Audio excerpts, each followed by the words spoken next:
ಅಕ್ಕ ಅವರು ಅವತ್ತು ಅಲ್ಲಿಂದನೇ ಆ ಸಭೆಯಿಂದನೇ ಸಂಸತ್ತಿಗೆ ಹೋದರು. ನಾವೆಲ್ಲ ಶುಭವನ್ನು ಕೋರಿದ್ವಿ. ಈ ನಾರಿ ಶಕ್ತಿ ಬಿಲ್ಲನ್ನು ಅಲ್ಲಿ ಅನುಮೋದನೆ ಮಾಡ್ಕೊಂಡು ಬರೋಕ್ಕೆ ನಮ್ಮ ಪ್ರತಿನಿಧಿಯಾಗಿ ಅವರು ಹೋಗ್ತಾ ಇದ್ದಾರೆ, ನಮ್ಮ ಹೆಮ್ಮೆಯ ನಾಯಕಿ ಹೋಗ್ತಿದ್ದಾರೆ ಅಂತ. ಬಹಳ ದುಃಖದಲ್ಲಿದ್ದಾರೆ ಅವರು ನಿಮ್ಮ ಭಾಳ ಸಲ ನಮಗೆ ಗೊತ್ತಿದೆ. ಪಂಚಾಯಿತಿಯ ಒಂದಂದರೆ ಪಂಚಾಯತ್ ರಾಜ್ಯದ ಮಂತ್ರಿ ಆದಾಗ ಅವರು ರಾಜೀನಾಮೆ ಕೊಡೋ ಸಂದರ್ಭ ಬಂದಾಗ ಏನು ಸನ್ಮಾನ್ಯ ಯಡಿಯೂರಪ್ಪಾಜಿಯವರ ಸರ್ಕಾರದಲ್ಲಿ 50% ಸ್ಥಳೀಯ ಸಂಸ್ಥೆಗಳಿಗೆ ಮೀಸಲಾತಿ ಕೊಡಬೇಕು ಅಂತಿದ್ದಾಗ ಶೋಭಕ್ಕ ಅವರಿಗೆ ಆ ಒಂದು ಖಾತೆಯಿಂದ ನಾನು ಹೊರಡ್ತೀನಿ ಅಂತ ಅಂದ್ಕೊಂಡಂಥ ಸಂದರ್ಭದಲ್ಲಿ ಕಡೇ ಫೈಲು 50% ಮಹಿಳೆಯರಿಗೆ ರಿಸರ್ವೇಷನ್ನು ಏನು ರಾಜ್ಯದಲ್ಲಿ ಸ್ಥಳೀಯ ಸಂಸ್ಥೆಯಲ್ಲಿ ಬೇಕು, ಅದಕ್ಕೆ ಸಿಗ್ನೇಚರ್ ಮಾಡಿ ಕರ್ನಾಟಕದಲ್ಲಿ 50% ಸ್ಥಳೀಯ ಸಂಸ್ಥೆಯಲ್ಲಿ ಮೀಸಲು ಸಿಗೋ ಹಾಗೆ ಮಾಡಿದಂಥ ನಮ್ಮ ನಾಯಕಿ ಇವತ್ತು ಸಂಸತ್ತಲ್ಲಿ ಸೋನಿಯಾ ಗಾಂಧಿ, ಪ್ರಿಯಾಂಕಾ ಗಾಂಧಿ ಅವರ ಮಗಳು ಇದ್ದಾರೆ, ಕನಿಮೋಳಿ ಇದ್ದಾರೆ. ಇವರೆಲ್ಲರೂ ಸೇರಿ ನಗ್ತಾ ಇದ್ರು, ಈ ಬಿಲ್ಲನ್ನು ನಾವು ಸೋಲಿಸಿದ್ವಿ ಅಂಥೇಳಿ. ಇದು ನಾರಿ ಶಕ್ತಿಗೆ ಮಾಡಿದ ಅಪಮಾನ ಅಲ್ವಾ, ಅವಮಾನ ಅಲ್ವಾ? ಇವತ್ತು ಕಾಂಗ್ರೆಸ್ ಹೇಳುತ್ತೆ ನರೇಂದ್ರ ಮೋದಿ ಅವರಿಗೆ ಮಾತ್ರ ನಾವೇನು ಇನ್ಸಲ್ಟ್ ಮಾಡಬೇಕು ಅನ್ನೋದಿತ್ತು, ಅದನ್ನು ನಾವು ಗೆದ್ವಿ ಅಂತ. ನಿಮಗೆ 3 ವಿಷಯಗಳನ್ನು ಹೇಳಿ ನಮ್ಮ ಶೋಭಕ್ಕ ಬಂದಿದ್ದಾರೆ, ಸುಶೀಲಮ್ಮನವರು ಬರ್ತಾರೆ, ಸಭೆಯಲ್ಲಿ ಮಾತಾಡ್ತಾರೆ. 1951ರಲ್ಲಿ ಅಂಬೇಡ್ಕರ್ ಅವರು ನೆಹರು ಅವರ ಒಂದು ಕ್ಯಾಬಿನೆಟ್ನಲ್ಲಿ ಪರ್ಸನಲ್ ಲಾ ಬೇಕು ಅಂತ ಹೇಳಿ ಮಹಿಳೆಯರಿಗೆ ಕುಟುಂಬದಲ್ಲಿ ಸಮಾನ ಹಕ್ಕು ಬೇಕು ಅಂಥೇಳಿ ವಿಧೇಯಕವನ್ನು ಮಂಡಿಸಿದಾಗ ನೆಹರು ಅವರ ಸರ್ಕಾರದಲ್ಲಿ ಮಹಿಳೆಯರಿಗೆ ಸಿಗುವ ಸಮಾನ ಹಕ್ಕು ಸೋಲತ್ತೆ. ಅದನ್ನು ವಿರೋಧಿಸಿ ಕಾನೂನು ಸಚಿವರಾದಂತಹ ಅಂಬೇಡ್ಕರ್ ಅವರು ಹೊರಗೆ ಬರ್ತಾರೆ ರಾಜೀನಾಮೆ ಕೊಟ್ಟು ನಮ್ಮ ಪರವಾಗಿ. ನಾನಿವತ್ತು ಕಾಂಗ್ರೆಸ್ಸಿಗೆ ಕೇಳಕ್ಕೆ ಬಯಸ್ತೀನಿ, ಯಾವ ಶಹಬಾನು ಖ್ಯಾತ ವೈದ್ಯನ ಹೆಂಡತಿ ಮಧ್ಯಪ್ರದೇಶದಲ್ಲಿ 125 CRPCಯಲ್ಲಿ ತನ್ನ ಗಂಡ ತನಗೆ ತಲಾಖ್ ಹೇಳಿ ಬಿಟ್ಟಿದ್ದಾನೆ, 5 ಜನ ಮಕ್ಕಳನ್ನ ಸಾಕಬೇಕು, 500 ರೂಪಾಯಿ ನನಗೆ ಮೇಂಟೆನೆನ್ಸ್ ಬೇಕು ಅಂಥೇಳಿ ಸುಪ್ರೀಂ ಕೋರ್ಟಿಗೆ ಹೋದಾಗ ಸುಪ್ರೀಂ ಕೋರ್ಟಿನ ವಿಭಾಗೀಯ ಪೀಠ ಅವಳಿಗೆ 500 ರೂಪಾಯಿನ ಕಾಂಪನ್ಸೇಷನ್ ಕೊಟ್ಟಾಗ ಕಾಂಗ್ರೆಸ್ಸಿನ ರಾಜೀವ್ ಗಾಂಧಿಯವರ ಸರ್ಕಾರದಲ್ಲಿ 400 ಸಂಸದರು ಇರ್ತಾರೆ, ಇಲ್ಲ ಮುಸ್ಲಿಂ ಮಹಿಳೆಗೆ ನಾವು 500 ರೂಪಾಯಿ ಕೊಡೋಕ್ಕಾಗಲ್ಲ ಅಂಥೇಳಿ ಅಲ್ಲಿ ತಿದ್ದುಪಡಿಯನ್ನು ತಂದು ಸಂವಿಧಾನಕ್ಕೆ ಅವಳಿಗೆ 500 ರೂಪಾಯಿ ಕೊಡೋಕ್ಕಾಗಲ್ಲ ಅಂಥೇಳಿ ಇದೇ ಕಾಂಗ್ರೆಸ್ಸಿನ ರಾಜೀವ್ ಗಾಂಧಿಯವರ 400 ಸಂಸದರು ಇದ್ದಂತಹ ಸರ್ಕಾರದಲ್ಲಿ ಆ ಒಂದು ಸುಪ್ರೀಂ ಕೋರ್ಟ್ ಜಡ್ಜನ್ನು ಸೋಲಿಸ್ತಾರೆ. ಇದು ಕಾಂಗ್ರೆಸ್ಸಿನ ಇತಿಹಾಸ. ಈ ದೇಶದ ಮಹಿಳೆಯರಿಗೆ ಕಾಂಗ್ರೆಸ್ ಮಾಡಿದ ಅಪಚಾರ. ಇದನ್ನು ನೆನ್ಪಿಟ್ಕೊಳ್ಳಿ ಕಾಂಗ್ರೆಸ್. ಇವತ್ತು ಅದೇ ಮೋದಿಜಿಯವರು ಯಾವುದೇ ಮುಸ್ಲಿಂ ಹೆಣ್ಮಕ್ಳು ಬಂದು ಹೋರಾಟ ಮಾಡಲಿಲ್ಲ, ಧ್ವನಿ ಎತ್ತಕ್ಕಾಗಲಿಲ್ಲ, ಅವ್ರಿಗೆ ತಲಾಖನ್ನು ರದ್ದು ಮಾಡಿಸಿ ಅಂತ. ದೇಶವನ್ನು ಜಗತ್ತನ್ನು ಎದುರಾಕೊಂಡು ಮೋದಿಜಿಯವರು ಇವತ್ತು ಮುಸ್ಲಿಂ ಹೆಣ್ಮಕ್ಳಿಗೆ ತಲಾಖಿಂದ ವಿಮುಕ್ತಿ ಕೊಡಿಸಿ ಇವತ್ತು ರಕ್ಷಣೆ ಕೊಟ್ಟಿದ್ದಾರೆ. ಇದು ತಪ್ಪ ಈ ದೇಶದಲ್ಲಿ? ಇದು ತಪ್ಪ ಈ ದೇಶದಲ್ಲಿ? ಇಲ್ಲಿ ಇಲ್ಲ ಅಂತ ಹೇಳ್ತಿದ್ದಾರೆ. ಬಹುಶಃ ಅದಕ್ಕೆ ನೀವು ಧ್ವನಿ ಕೂಡಿಸಿದ್ರೆ ಬಹುಶಃ ಕರ್ನಾಟಕ ರಾಜ್ಯಕ್ಕೆ ಆ ಕಿವುಡು ಕಾಂಗ್ರೆಸ್ಸಿಗೆ ಕೇಳಿಸತ್ತೆ ನಾನು ಅನ್ಕೋತೀನಿ. ಈ ರೀತಿಯಲ್ಲಿ ನರೇಂದ್ರ ಮೋದಿಜಿಯವರು ಕೇವಲ ಶೌಚಾಲಯವನ್ನು 12 ಕೋಟಿ ದೇಶಕ್ಕೆ ಕೊಡೋದ್ರ ಮೂಲಕ ಅವರು ಯಾವತ್ತೂ ವಿರಮಿಸಲಿಲ್ಲ. ಇವತ್ತು ಸಂಸತ್ತಿಗೆ 173 ಜನ ಹೋಗಬೇಕು ಅಂತ ಆ ವಿಚಾರನ ಶೋಭಕ್ಕ ಅವರೇ ಹೇಳಲಿಕ್ಕೆ ನಾನು ಬಿಡ್ತೀನಿ. ಇವತ್ತು ಸಿಂಧೂರ ಆಪ್ರೇಷನ್ ಆಯಿತು. ಸಿಂಧೂರ ಆಪ್ರೇಷನನ್ನು ಯಾರು ಹ್ಯಾಂಡ್ಲು ಮಾಡಿದ್ದು?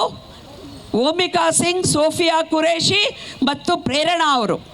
ಸಿಂಧೂರ ಆಪ್ರೇಷನ್ನಲ್ಲಿ ನೇತೃತ್ವವನ್ನು ಕೊಟ್ಟಿದ್ದು ಯಾರು? ಭಾರತ ಸರ್ಕಾರ. ಅವರು ಅದಕ್ಕೆ ಧನ್ಯವಾದ ಹೇಳಿದ್ರು. ನಾವು ಅನೇಕ ವರ್ಷಗಳಿಂದ ಕೆಲಸ ಮಾಡ್ತಿದ್ದೀವಿ. ಇವತ್ತು ಈ ಒಂದು ಸಿಂಧೂರ್ ಆಪ್ರೇಷನ್ ಏನಿದೆ ಅದಕ್ಕೆ ನೇತೃತ್ವ ಕೊಟ್ಟರು ಅಂತ. ಮೊನ್ನೆ ತಾನೇ 1 ವರ್ಷ ಆಯಿತು ಪಹಲ್ಗಾಮಿನ ನಮ್ಮ ಸಹೋದರಿಯರ ಸಿಂಧೂರವನ್ನು ಅಳಿಸಿ. ಅದಕ್ಕೆ ಕೂಡ ಈ ಕೆಟ್ಟ ಕಾಂಗ್ರೆಸ್ ರಾಹುಲ್ ಗಾಂಧಿ ಸ್ನೇಹಿತರು ಸಾಕ್ಷಿ ಕೇಳ್ತಾರೆ. ಇಂಥ ಲಜ್ಜೆಗೆಟ್ಟ ರಾಜಕಾರಣವನ್ನು ಮಾಡ್ತಿರುವಂಥ ಕಾಂಗ್ರೆಸ್ ವಿರುದ್ಧ ಇವತ್ತು ದೇಶದ ನಾರಿಯರು ಸಿಡಿದೆದ್ದಿದ್ದಾರೆ. ಕರ್ನಾಟಕದ 30 ಜಿಲ್ಲೆಗಳಲ್ಲಿ ಇದೇ ಸಮಯದಲ್ಲಿ ಎಲ್ಲ ಕಡೆಯೂ ಇದು ಸಭೆ ನಡೀತಾ ಇದೆ. ನಾರಿ ಶಕ್ತಿ ಫೋರಮಲ್ಲಿ ಸದಾಕಾಲ ಮಹಿಳೆಯರನ್ನು ಅಪಮಾನ ಮಾಡಿ ಅವಮಾನ ಮಾಡಿದಂಥ ಈ ಕಾಂಗ್ರೆಸ್ ದೇಶದಿಂದ ತೊಲಗೋವರೆಗೂ ನಮ್ಮ ಹೋರಾಟವನ್ನು ನಿಲ್ಲಿಸಲ್ಲ ಅಂಥೇಳಿ ಸ್ವಾತಂತ್ರ್ಯ ಉದ್ಯಾನವನದಲ್ಲಿ ಸೇರಿರುವಂಥ ಈ ನಾರಿ ಶಕ್ತಿ ಫೋರಮ್ ಘೋಷಣೆ ಮಾಡುತ್ತೆ. ಜೊತೆಗೆ ಅನೇಕರು ಕೇಳ್ತಾರೆ, ಮಂಜುಳಾ ಅವರೇ, ಮಹಿಳೆಯರಿಂದ ರಾಮಾಯಣ ಆಯಿತು, ಮಹಿಳೆಯರಿಂದ ಮಹಾಭಾರತ ಆಯಿತು ಅಂತ. ಅದಕ್ಕೆ ನಾನು ಹೇಳ್ತೀನಿ, ಮಹಿಳೆಯರಿಂದಲೇ ಸಿಂಧೂರ ಆಪ್ರೇಷನ್ ಆಗಿದ್ದು, ಮಹಿಳೆಯರಿಂದಲೇ ಆಪ್ರೇಷನ್ ಮಹಾದೇವ್ ಆಗಿದ್ದು. ಇದ್ರ ಜೊತೆಗೆ ಇನ್ನೊಂದು ಅಂಶನೂ ನಾನು ಸೇರಿಸ್ತಾ ಇರ್ತೀನಿ.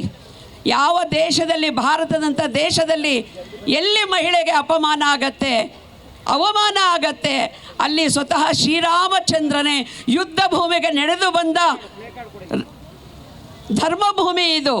ಮಹಿಳೆಗೆ ಅಪಮಾನ ಮಾಡಿದಾಗ ಸಾಕ್ಷಾತ್ ಭಗವಂತನೇ ಯುದ್ಧ ಭೂಮಿಗೆ ಬರ್ತಾನೆ. ಅದಕ್ಕೆ ರಾಮಾಯಣ ಸಾಕ್ಷಿ, ರಾಮನೇ ಯುದ್ಧ ಭೂಮಿಗೆ ನಡೆದು ಹೋದ ಕಥೆ ಇದು. ಮಹಾಭಾರತದಲ್ಲಿ ದ್ರೌಪದಿಯನ್ನು ಅವಮಾನ ಮಾಡಿದ ದುರ್ಯೋಧನಿಗೆ ಶ್ರೀಕೃಷ್ಣ ಪರಮಾತ್ಮ ದ್ರೌಪದಿಯನ್ನು ರಕ್ಷಣೆ ಮಾಡೋದ್ರ ಜೊತೆಗೆ ಯುದ್ಧಕ್ಕೆ ಸಾರಥಿ ಆಗಿ ಹೋದಂತಹ ಧರ್ಮಭೂಮಿ ಇಲ್ಲಿ. ಮಹಿಳೆಗೆ ಅಪಮಾನ ಮಾಡಿದ್ರೆ ಸಾಕ್ಷಾತ್ ಪರಮಾತ್ಮನೇ ಯುದ್ಧ ಭೂಮಿಗೆ ನಡೆದು ಬರ್ತಾನೆ. ಅದೇ ರೀತಿಯಲ್ಲಿ ಈ ಬಾರಿ ಸಿಂಧೂರ ಆಪರೇಷನ್ನಲ್ಲಿ ನಮ್ಮ ಹೆಣ್ಮಕ್ಳು ಸಿಂಧೂರವನ್ನು ಅಳಿಸಿದ್ದಕ್ಕೆ ಮೋದಿಜಿಯವರು ನಾರಿ ಶಕ್ತಿಯ ಯುದ್ಧ ಭೂಮಿಗೆ ನಡೆದು ಬರೋ ಹಾಗೆ ಮಾಡಿದ್ರು. ಯಾಕೆ ಬೇಕು ಮಹಿಳೆಯರಿಗೆ 33%? ಭಾರತ ಇದು 25 ವರ್ಷದಲ್ಲಿ 100ನೇ ಸ್ವಾತಂತ್ರ್ಯೋತ್ಸವವನ್ನು ಆಚರಿಸ್ತಾ ಇದೆ. ವಿಕಸಿತ ಭಾರತ ಆಗಬೇಕು ಅಂದರೆ ವಿವೇಕಾನಂದರು ಹೇಳಿದರು, ಒಂದೇ ರೆಕ್ಕೆಯ ಸಹಾಯದಿಂದ ಹಕ್ಕಿ ಹಾರಲು ಅಸಾಧ್ಯ, ಸ್ತ್ರೀಯರ ಸ್ಥಿತಿ ಉದ್ಧಾರವಾಗುವ ತನಕ ಪ್ರಪಂಚವೆಂದು ಉದ್ಧಾರವಾಗಲಾರದು, ಸೋಲ್ ಈಸ್ ಒನ್ ಅಂತ ಹೇಳಿದರು ಸ್ವಾಮಿ ವಿವೇಕಾನಂದರು. ಇವತ್ತು 100 ವರ್ಷ ಆಗಬೇಕಾದ್ರೂ ನಮಗೆ ನೀವು ಸಮ್ಮಾನ ಕೊಡಲ್ಲ, ನಿಮ್ಮ ಜೊತೆ ಕೂತ್ಕೊಳ್ಳೋದಕ್ಕೆ ಪಾರ್ಲಿಮೆಂಟಲ್ಲಿ ಅವಕಾಶ ಕೊಡಲ್ಲ ಅಂಥೇಳಿ ಮತ್ತೊಂದು ದುರ್ಯೋಧನನ ಅವತಾರವನ್ನು ಕಾಂಗ್ರೆಸ್ ಮತ್ತು ಮಿತ್ರ ಪಕ್ಷಗಳು ತೋರಿಸ್ತಾ ಇದ್ದೀರಿ. ದುರ್ಯೋಧನನ ಪಾತ್ರವನ್ನು ಕಾಂಗ್ರೆಸ್ ಮತ್ತು ಮಿತ್ರ ಪಕ್ಷಗಳು ತೋರಿಸ್ತಿದ್ದೀರಿ. ಹಾಗಾಗಿ ಮತ್ತೊಂದು ಯುದ್ಧ ನಾರಿಯರಿಂದ ನಡೆಯುತ್ತೆ. ನಮಗೆ ಗೊತ್ತಿದೆ, ಯಾವಾಗ ತ್ರಿಮೂರ್ತಿಗಳು ಒಟ್ಟಾಗ್ತಾರೆ, ನಮ್ಮಿಂದ ಹೊರ ಪಡೆದಿದ್ದಾರೆ ರಾಕ್ಷಸರು, ನಾವ್ಯಾರು ಸಂಹಾರ ಮಾಡೋಕ್ಕಾಗಲ್ಲ ಅಂಥೇಳಿ ಸ್ತ್ರೀಗೆ ಆ ಶಕ್ತಿಯನ್ನು ಕೊಟ್ಟು ಯುದ್ಧ ಭೂಮಿಗೆ ಕಳಿಸಿದ ಚಾಮುಂಡೇಶ್ವರಿಯ ನಾಡಿನ ಹೆಣ್ಣುಮಕ್ಕಳು ಇಲ್ಲಿ ನಾವು ಕೂತಿದ್ದೀವಿ. ಇನ್ನು ಮುಂದೆ ಭಗವಂತನ ಅಂಶವಾಗಿರುವಂತಹ ಚಾಮುಂಡೇಶ್ವರಿಯ ಸ್ವರೂಪ ಆಗಿರುವಂಥ ಈ ನಾರಿ ಶಕ್ತಿ ಕಾಂಗ್ರೆಸ್ ವಿರುದ್ಧ ಮತ್ತು ಮಿತ್ರ ಪಕ್ಷಗಳ ವಿರುದ್ಧ ಹೋರಾಟದಲ್ಲಿ ಯುದ್ಧ ಭೂಮಿಯಲ್ಲಿ ನಿಲ್ಲತ್ತೆ ಅನ್ನುವಂಥ ಎಚ್ಚರಿಕೆನ ನಾವು ಕೊಡ್ಬೋದಾ? ಬೆಂಗಳೂರಲ್ಲಿ ಸೇರಿರುವಂಥ ಈ ಸ್ವಾತಂತ್ರ್ಯ ಉದ್ಯಾನವನದಲ್ಲಿ ಭಾರತ ಸರ್ಕಾರದ ಮಂತ್ರಿಗಳಿದ್ದಾರೆ, ಅವರು ಮೋದಿಜಿಯವರಿಗೆ ತಲುಪಿಸ್ತಾರೆ ನಮ್ಮ ಧ್ವನಿಯನ್ನು ಮೋದಿಜಿಯವರಿಗೆ, ಭಾರತ ಸರ್ಕಾರಕ್ಕೆ ನಮ್ಮ ಸಂಸದೆ, ನಮ್ಮ ಮಂತ್ರಿ ಶೋಭಕ್ಕ ಅವರು ತಲುಪಿಸ್ತಾರೆ. ಹೀಗಾಗಿ ಈಗ ನಮ್ಮ ಸುಶೀಲಮ್ಮ ಬಂದರು. ಈ ದೃಷ್ಟಿಯಿಂದ ನಾವೆಲ್ಲರೂ ಬೆಂಗಳೂರಿನ ಹೆಣ್ಣುಮಕ್ಕಳು ಇನ್ಮೇಲೆ ಹೋರಾಟಕ್ಕೆ ಸದಾ ಸಿದ್ಧರಾಗಿರಬೇಕು.